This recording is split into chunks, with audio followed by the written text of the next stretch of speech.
नमस्कार। न्यूज़ 30 राजस्थान आज पहुंचा है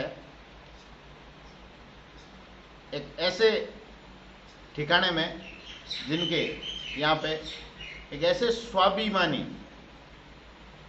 ठाकुर कुशाल सिंह जी, जिन्होंने पूरे मारवाड़ के स्वाभिमान को जिंदा रखा और पूरे विश्व में आज वो स्वाभिमान के जब भी बात आती है तो उनका नाम बड़े अदब से लिया जाता है।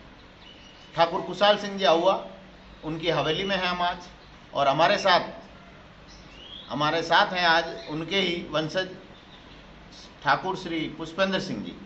अभी पाली के अंदर एक बहुत बड़ा विवाद चल रहा है, पूनागर मठ विवाद। इस पूनागर मठ विवाद में जो भी महंत जी गादीपति देहास्वान जब उनका हो जाता था, देहांत हो जाता था, वो समाधि ले लेते थे, उसके बाद में जो उनके चेले होते थे, शिष्य होते थे, उनको ही जो गादीपति बनाया जाता था। तो कुशाल सिंह जी के वंशज ही ये काम सैकड़ों वर्षों से यहाँ से इनके घर से चादर जाती है और वहाँ चौताड़ा 40 गांव के लोग, मौजूद लोग राय सलाह मशवरा ठाकुर साहब से करके और वो चादर जिनको आहुआ ठाकुर साहब चादर ओढ़ाते थे वहीं महंत गादीपति बनते थे। ये सैकड़ों वर्षों से परंपरा चली आ रही है और ये परंपरा इसलिए चली आ रही है कि मारवाड़ के पूरे देश ही नहीं, मारवाड़ के साथ साथ प्रदेश और देश ही नहीं, पूरी दुनिया में जिस राजघराने का, जिस रावड़े का नाम है आहुआ, स्वाभिमान के लिए प्रतिष्ठा अपनी बनाए रखी। अंग्रेजों से लोहा लेते हुए मार्क मैसन करके एक फिरंगी था, उनका गला काट दिया यहाँ पे कुशाल सिंह जी ने स्वाभिमान की लड़ाई में। आज हमारे साथ हैं उन्हीं के वंशज, उनसे बात करेंगे। आपके जो ये आप जिस वंश से आते हैं, चंपावत वंश से आते हैं, और आपका जो ये रावला है, घराना है, ये पूरी दुनिया में बहुत प्रचलित है और इसलिए प्रचलित है जैसे मेवाड़ के महाराणा पूरी दुनिया में प्रचलित है स्वाभिमान की लड़ाई में। और आपका ये जो पूरा वंश और पूरा रावड़ा है जो स्वाभिमान की लड़ाई में इन्होंने पूरी दुनिया में अपनी दमक मचा रखी है। नाम आप हमारे साथ हैं आहुआ ठाकुर पुष्पेंद्र सिंह जी, जिनका इस पूरे रावड़े का बड़ा नाम मान सम्मान से लिया जाता है पूरे देश विदेश में, और हमारे साथ हैं। और पूनागर मठ पर मैं आपसे कुछ ठाकुर साहब सवाल करना चाहूँगा। पूनागर मठ, आपने जैसे बताया कि आपके जो वंश गोपाल दास जी, उस समय से ये परंपरा चली आ रही है। लगभग कितने साल हो गए होंगे इस परंपरा को? और आप देखो 500 साल के लगभग ये हमारे पूर्वज हुए थे गोपाल दास जी, उन्होंने पहली चादर पूनागर महंत जी को उड़ाई थी। वहां से हमारी ये परंपरा चल रही है जो आज दिन तक तो हम निभाते आ रहे हैं। अब यही है कि ठाकुर साहब जो पाली के अंदर अभी विवादों के घेरे में आ गया है पूनागर मठ जी, क्या है, ये पूरा मामला क्या है? देखिए, पूनागर मठ का जो पहले जो यहाँ संत लोग थे 500 साल के लगभग हो गए। ये हमारी पुरानी परंपरा है कि जो महंत समाधि ले लेते हैं उसके बाद नया महंत वही बनता है जिसको आहुआ से चादर, हमारी चादर जाती है। हम चौताले से सलाह मशवरा करते हैं, चौताले वाले सब इकट्ठे हो कि हमें कहते हैं कि भाई ये चेला ये है, ये उत्तराधिकारी है महंत का, फिर हमारी चादर हम उस महंत जी को उड़ाते हैं। खेत से परंपरा तो यही चल रही है। अब परसों वहाँ पूनागर मठ गए थे और वहाँ अभी कुछ लोग सोशल मीडिया पर बहुत भ्रामक प्रचार कर रहे हैं जिससे आपकी प्रतिष्ठा पर भी प्रश्न चिन्ह लग रहा है। सोशल मीडिया में ये चलाया जा रहा है कि सत्यमेव जयते, सत्य की जीत हुई है और ठाकुर साहब ने आकर यहाँ चादर आनंदपुरी जी को उड़ा दी है और आनंदपुरी जी महंत है। तो ये ऐसा सोशल मीडिया पर चलाया जा रहा है, इस पर आपका क्या कहना है? अगर ऐसी बात सोशल मीडिया पर चलाई जा रही है तो मेरा तो यही कहना है कि ऐसी कोई चीज़ वहाँ हुई नहीं और ना मैंने आनंदपुरी जी को चादर उड़ाई है।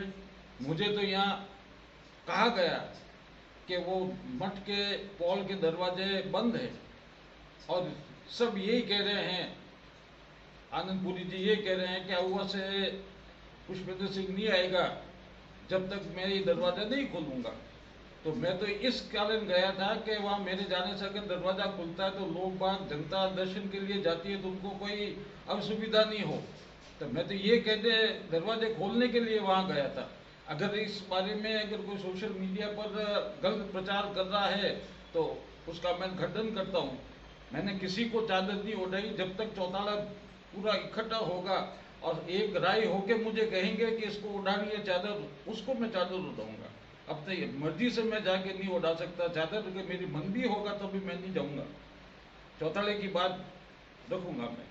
चौताला की मंशा क्या है उनकी? आपसे रोज बातचीत होती होगी, आप पे उनका भरोसा है क्योंकि काफी सैकड़ों वर्षों से आप पर ये जी। जिम्मेदारी रहती है। तो क्या कहना, चौताला किस पक्ष में है अभी? चौताला की इच्छा क्या है? अब ये तो कहना बहुत मुश्किल है, लेकिन ज्यादातर जो लोग मुझे मिलते हैं चौताले के, वो यही कहते हैं कि सही चंदनपुरी जी, अभयपुरी जी के सही शिष्य तो गणपतपुरी जी थे और महंत बनने का हक गणपतपुरी जी का है। चौथा अभयपुरी जी तक तो यही परंपरा चली। अब अभयपुरी जी देवलोकन होने के बाद में अब थोड़ा सी विवाद हो गया है कि अभयपुरी जी ने, सुनाई में आता है कि वसीयत लिख के दी आनंदपुरी जी को।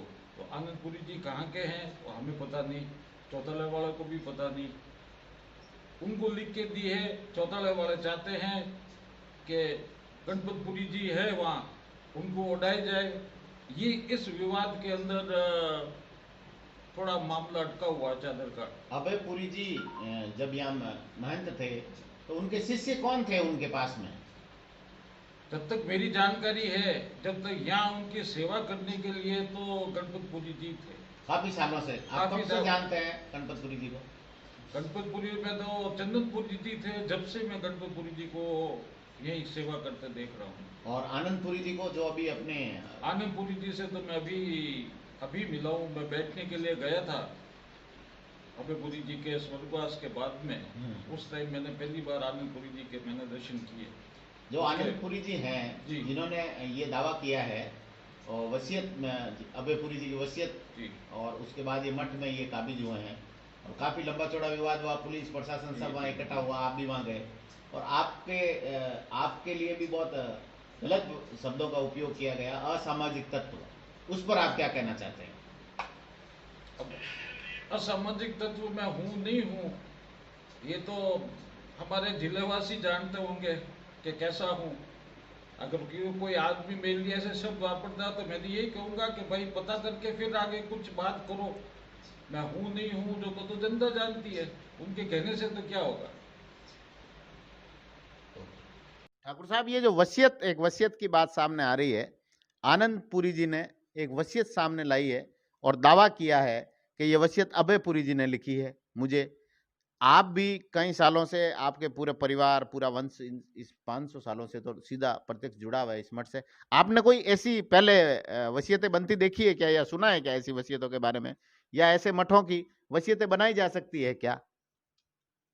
मेरी जानकारी में तो यही है कि आज से पहले कोई भी वसीयत किसी भी महंत ने लिख के नहीं दी। यही कहते थे कि मेरा ये शिष्य, मेरा जो शिष्य है उसको चादर ओढ़ाना। ये मैंने, और ये भी जानकारी में है मेरे के कहीं भी ऐसी वसीयत महंत किसी को लिख के नहीं दे सकते। ये तो अपनी परंपरा है।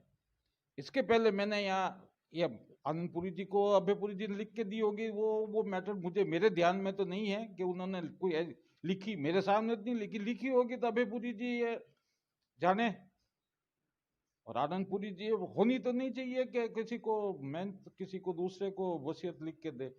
ये तो प्रॉपर्टी तो मठ मठ की माता जी की है, और माता जी की प्रॉपर्टी में वारिस थोड़ी होते हैं, जो पुजारी होते हैं, संत होते हैं, बटाधीश होते हैं, बता सेवादार दे होते हैं, बस।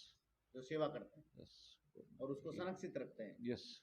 और ऐसे ही मेहनत चाहिए जो इसमें और चार चांद लगाए, इसको और बढ़ाए, ज्यादा लोग दर्शन के लिए आए और पूर्णागर जी माँ की पाली जिले में नहीं, राजस्थान से भी बाहर माँ की जय जयकार हो। जब तो है अपनी सबकी मजेदारी, नहीं तो फिर मतलब नहीं है।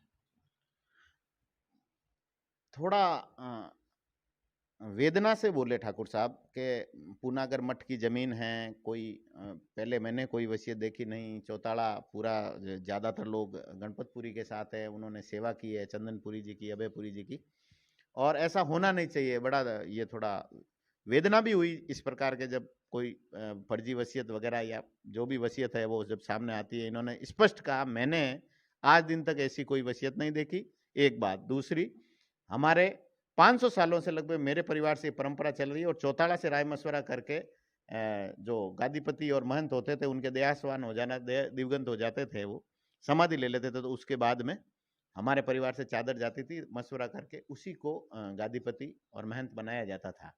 ये है पूरा मामला। कैमरामैन मनीष के साथ मैं वीरेंद्र राजपुरोहित, आहुआ, पाली।